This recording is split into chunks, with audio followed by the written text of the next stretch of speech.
प्रिय साथियों, आज मैं आपके साथ इतिहास लेखन में व्याख्या के स्वरूप पर चर्चा करूंगा। मैं doctor Mukesh Kumar Singh, assistant professor DAV PG college Varanasi. इतिहास लेखन एक बड़ा ही महत्वपूर्ण विषय है और किसी देश का इतिहास उस देश की अस्मिता, पहचान, इन सारी चीज़ों को व्यक्त करता है। इतिहास के माध्यम से हम उस संस्कृति के बारे में, उस युग, उस क्षेत्र विशेष के, उस राष्ट्र विशेष के लोगों के बारे में विविध चीज़ों को, विविध पक्षों को व्यापकता से जानते हैं। इतिहास का मुख्य आधार समय विशेष के संदर्भ में घटना स्थल या जो वहाँ की संस्कृति के बारे में जो अवशेष प्राप्त होते हैं उसके आधार पर कुछ अवधारणाएं बनाना होता है। इतिहास एक तरह से हमें अपने पहचान का भी आधार देता है, क्योंकि जब हम प्राचीन समाज या पूर्व समाज का जब इतिहास का निर्माण करते हैं तो हमारे सामने सारी चीज़ें उपस्थित नहीं रहती हैं। हम जो भी उपलब्ध सामग्री होती है उनके आधार पर हम बीते युग की रूपरेखा होती है प्रस्तुत करते हैं, जहाँ पर हम जो भी इतिहास लेखन के जुड़े हुए लोग हैं उनमें अपनी बुद्धि, विवेक, विचारधारा, संस्कृति, इतिहास आदि के प्रभाव के आधार पर जो भी हमारी ज्ञान परंपरा के आधार जो हमें मिलती है चीज़ें, उनके आधार पर हम एक चित्र प्रस्तुत करते हैं प्राचीन समय का या जो समय पिछला हुआ हो। प्राचीन का मतलब यहाँ जब हम प्राचीन कर रहे हैं तो जो भी भूतकाल का हम चित्र प्रस्तुत करते हैं किसी रूप में भी, जो पुनर्चित्र होता है वह एक तरह से इतिहास का पुनर्निर्माण ही होता है।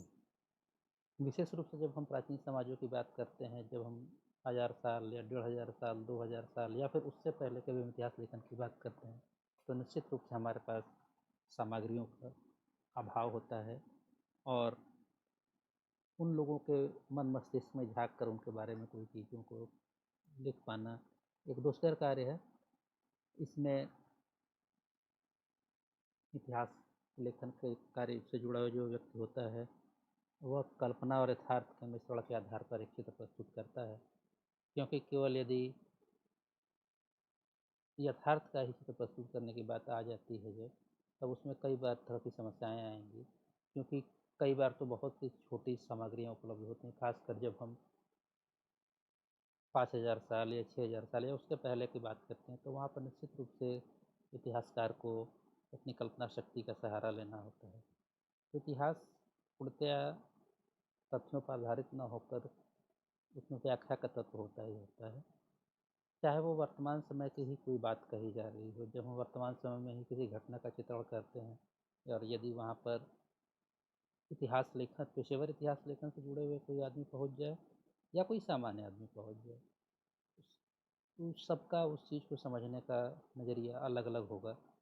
तो निश्चित रूप से जब हम 1000 साल या 2000 साल या उससे पहले की बात जब हम करें या 100 साल पहले की बात करें तो निश्चित रूप से जो हम इतिहास लेखन के काम करते हैं या जिस चीज़ों का चित्रण प्रस्तुत करने का काम करते हैं उसमें भिन्नता आना स्वाभाविक है। इस भिन्नता के आधार पर यदि हम देखें तो कई बार यथार्थ का जो चित्रण है कभी कभी बड़ा मुश्किल हो जाता है, क्योंकि इतिहास लेखन का काम केवल कल्पना को प्रस्तुत करना तो है नहीं, वह यथार्थ की बात भी करता है क्योंकि उससे उसकी पहचान जुड़ी हुई होती है।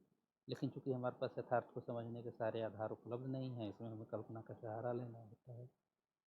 ऐसे में इतिहासकार का दायित्व होता है कि वह अपनी व्याख्या को उस स्तर तक ले जाए जहाँ तक तथ्यों को व्यवस्थित रूप से प्रस्तुत करने या थोड़ा सा आकर्षक रूप से प्रस्तुत करने का आधार हो। इसमें बहुत कुछ यदि केवल कल्पना मिश्रित चीज़ें शामिल कर दी जाएंगी तो इतिहास लेखन जो है वो साहित्य का रूप ले लेगा।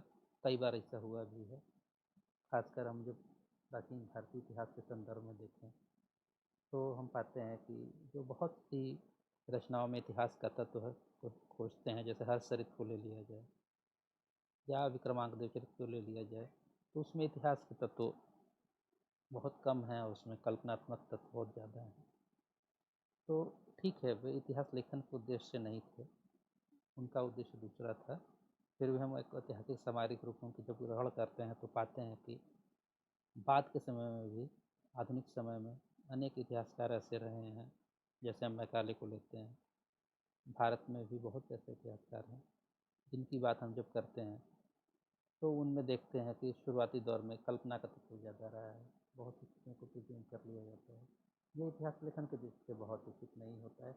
हमें व्याख्या उतना ही प्रयोग करना है जितना से कि हम चीज़ों को एक पठनीय सामग्री के रूप में प्रस्तुत कर सकें। उसे हमें बहुत आकर्षक या नमक मिर्च ला कर प्रस्तुत करने का प्रयास नहीं करना चाहिए।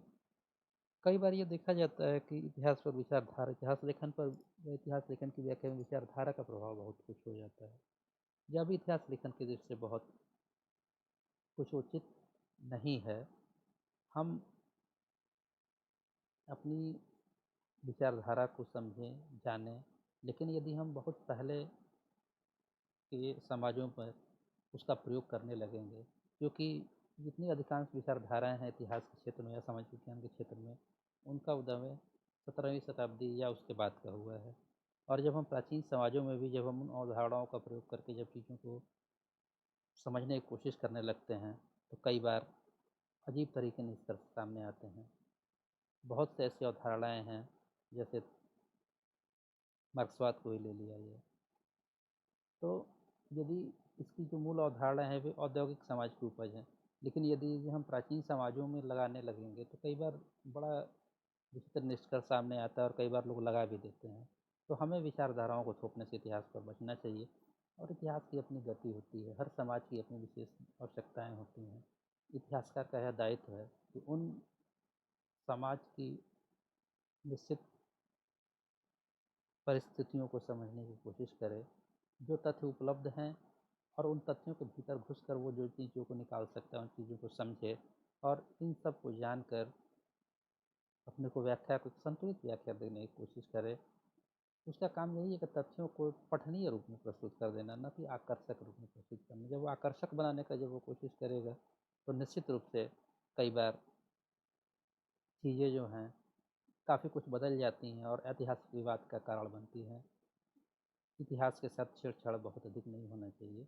हमें जो चीज़ें जिस रूप में है, जिस समाज की जो यथार्थ है, और यदि इतिहासकार ठीक ढंग से कोशिश करे तो वो उस ऐतिहासिक समाज, क्योंकि आज के समय में बहुत से ऐसी तकनीक आ गई है, बहुत सी चीज़ समझने की चीज़ें आ गई हैं, बहुत से विज्ञानों का विकास इस तरह से हुआ है, समाज विज्ञान के क्षेत्र में विकास ऐसे हुआ है कि हम उस युग की यथार्थ घटनाओं को औसत रूप में हम पुनर्निर्मित कर सकते हैं। उसके संदर्भ में हमें इतिहास को समझना चाहिए, न कि कल्पना और अपने विचारधारा के संदर्भ में इतिहास का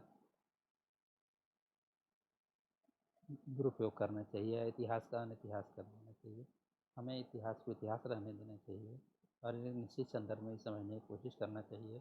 यदि हम एक पठनीय व्याख्या बनाने की कोशिश करेंगे तो निश्चित समय में इतिहास के लिए, इतिहास लेखन के लिए उपयोगी होगा और उस व्याख्या, ऐतिहासिक व्याख्या की भी सार्थकता बनी रहेगी। धन्यवाद।